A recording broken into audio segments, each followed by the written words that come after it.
1, 2, 3, start. Reproduction and multiplication of books and other things is one of the characteristics of modern age.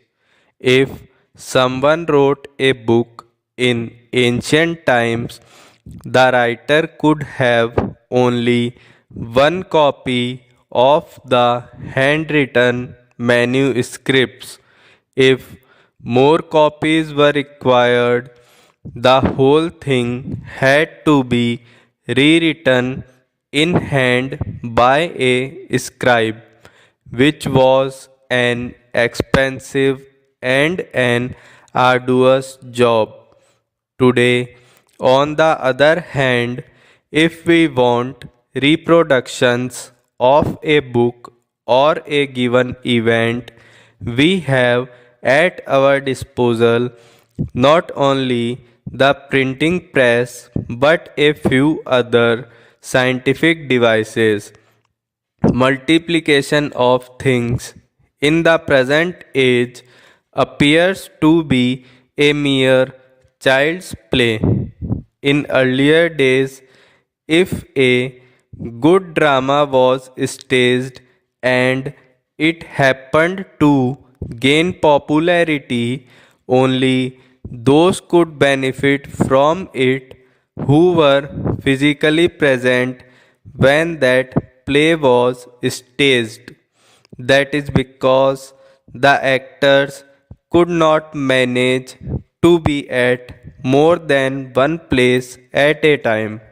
If a play was restaged, no one could guarantee that it would be rendered with the same skill and have the same effect on the audience as the original play staged earlier.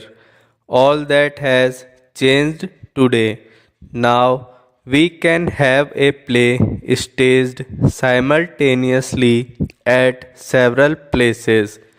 We can have it cinematographed and in this way also reproduce the original voice of every actor. That is what is generally known as a film. Paragraph. Cinema is a very powerful medium for projecting ideas. It can create excellent effect on the audience if it has well groomed actors, nice dialogues, and conveys a good moral, but it is equally potential in its destructive powers if the characters are immoral, so that their life, as portrayed in films, tends to degrade rather than raise in the society. The capacity of the drama to do good or evil is limited in the sense that it can influence only those who see it enacted at one place at a time. But the capacity of the film is unlimited because of its reproductions and the large number of people who can see it at any number of times at any number of places. It is therefore very necessary to be cautious in the production and use of films in order to ensure that they are utilized for the good of society.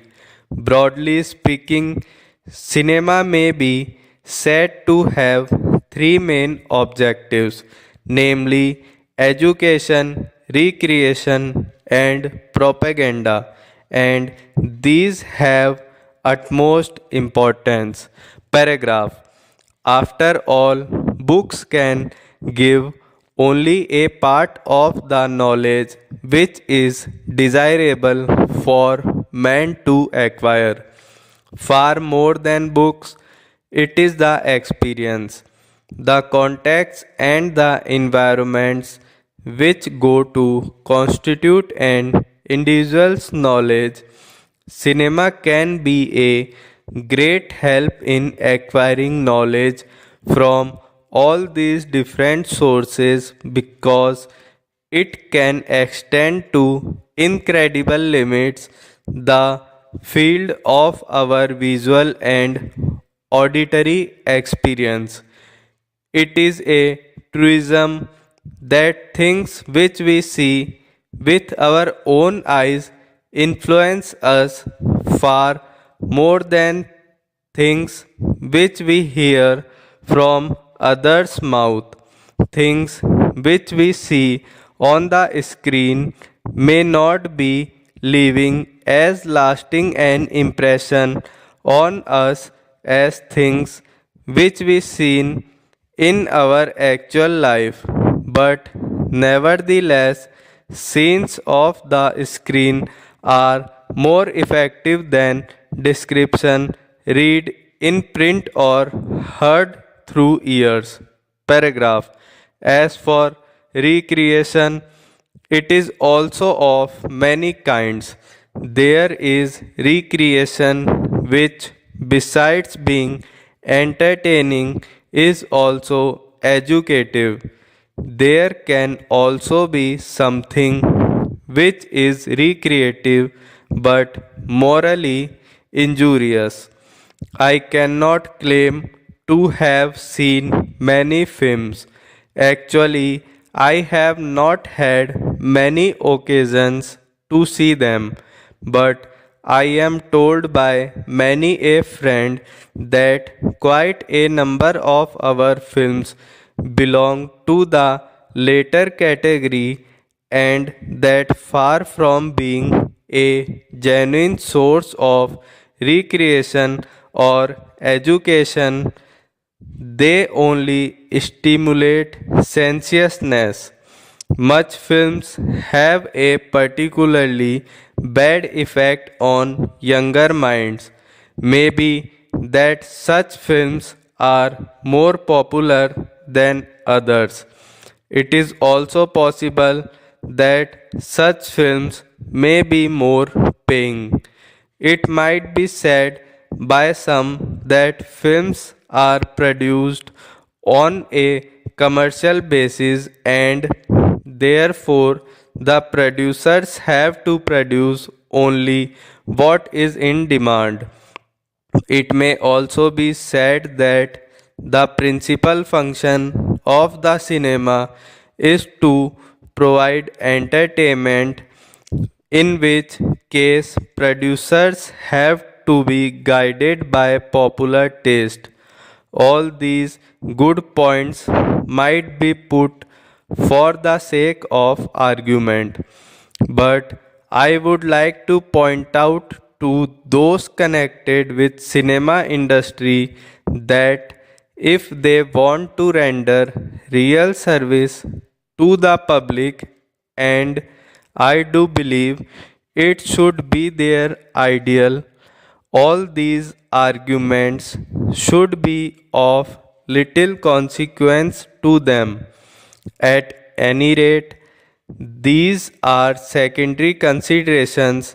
The primary consideration must be service of the people. No service can be real unless it safeguards the genuine interests of those who are sought to be served. I would request film producers to think over this and ask themselves as to what their real aim is. The real aim has to be the service of the people, which is not incompatible with commercial success. But commercial success without service is hardly worth anything. Stop.